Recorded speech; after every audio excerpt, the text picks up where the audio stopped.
Hello, everyone. Diari here, and yeah, welcome to my little league start information video. I guess I can call it.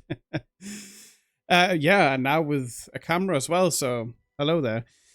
But yeah, this video is basically just gonna be me going through all my ideas on how I'm gonna be starting affliction, the builds, my atlas strategies, and so on, because I want to make a lot of currency as fast as possible. Mainly also because I just got myself a new job, so I have limited time to actually play the game. But I will do my very best to just pump through in the beginning of the league and see how much I can actually make happen. Because I have to actually be able to afford my voids. That's the most important thing. Especially for me, because I love that shit. Anyways, guys, but yeah, let's just get started and dive right into it. All right, so my league starter this time around will be the Lightning Arrow Deadeye, which I absolutely had an insanely amount of fun with playing the Trial of Ascendancy. It just the clear speed of the build is amazing. The damage of the build is amazing. It's super fun. It's a bow build as well, so you're ranged. You can be a tiny bit squishy, and you might not be the best boss killer, but usually that is not really a problem. You can still do some absolutely insane atlas strategies with this build, that's for sure.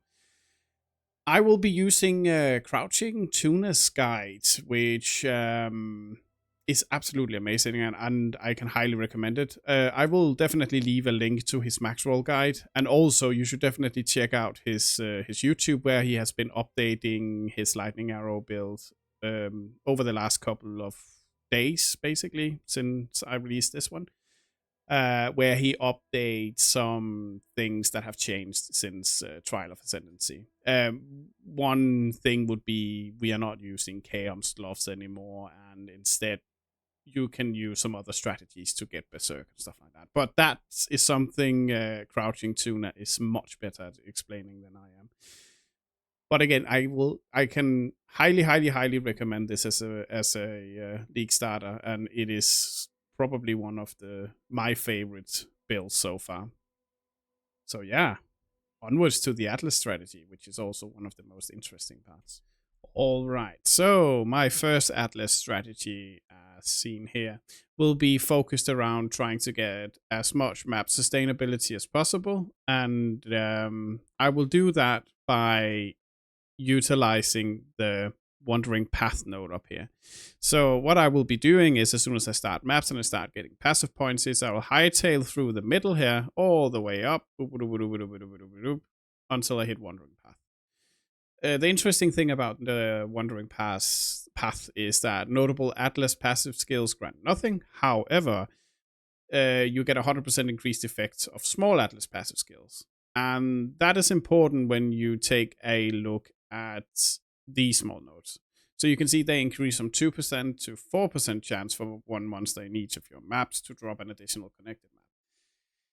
This means that once we have managed to hit about 100%, we will actually always have a monster in our map that will drop a connected map.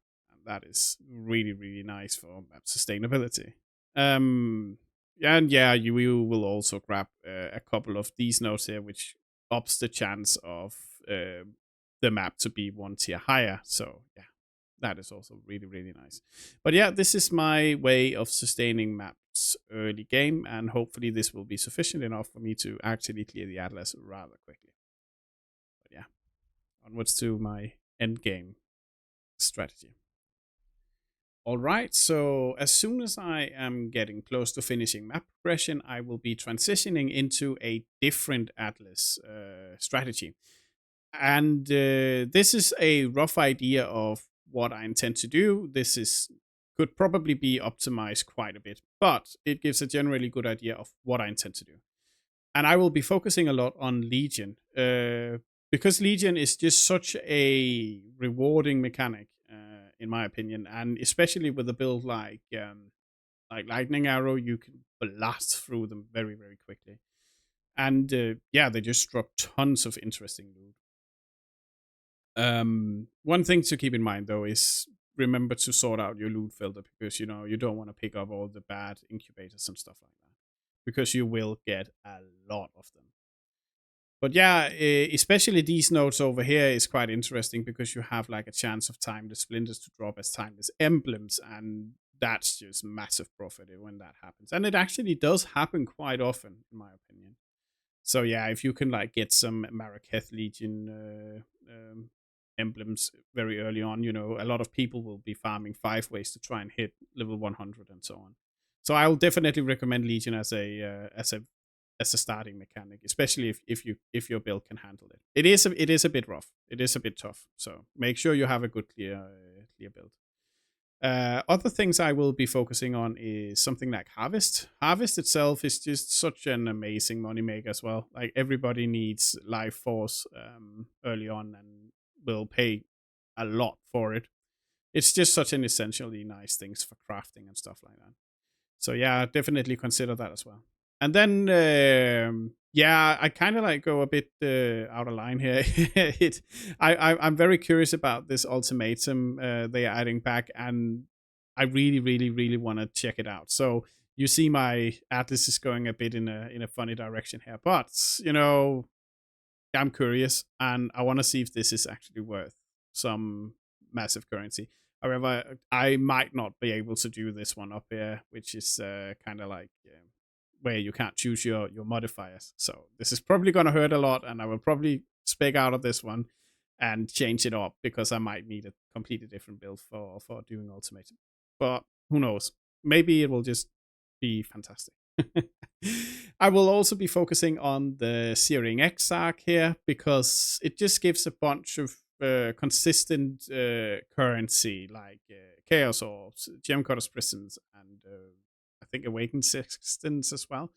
So definitely my preferred strategy. I don't want to gamble on a divine altar. It could be awesome, but the chances of that happening is rather low. I personally haven't had one yet. I've had an exalted altar, that's about it. But I do also love my exalted orb, so yeah, that's all right. Right, so I have made sure that I don't get any breaches, and I don't want any abysses or expedition encounters, even though expedition is also a very nice strategy to start with. And I don't want contracts and blueprints, even though that is actually a decent passive moneymaker because you run the maps anyways and actually just pick them up and you can sell them. But yeah, I just want to up the chances as much as possible for ultimatum and the other mechanics. Yeah, of course, I removed delirium and blight, and last but not least, ritual altars, which I actually also find quite fun to start with. But yeah, this is my general Atlas strategy I will try and play around with. And hopefully this will net me enough currency very quickly so I can get some voids. But yeah, we'll see. But yeah. All right. And with all that said, I would really appreciate any feedback you could give me. And also if you have any tips and tricks, or just let me know if you would do anything differently. Just throw a comment in the comment section below and I'll get right back to you. And I will also be streaming on Twitch and potentially on YouTube if I can get it to work on League Start. And yeah, please come around and say hi. I would really appreciate that. Other than that, I really hope you have an amazing League Start. And yeah, hopefully you will get tons of Divine Orbs, tons of mirrors, and so on and so forth. And yeah, that would only be awesome. If you like what you saw, please leave a like and also consider subscribing to my channel. I would really, really appreciate that. All right, I'll catch you at League Start. Right? Bye.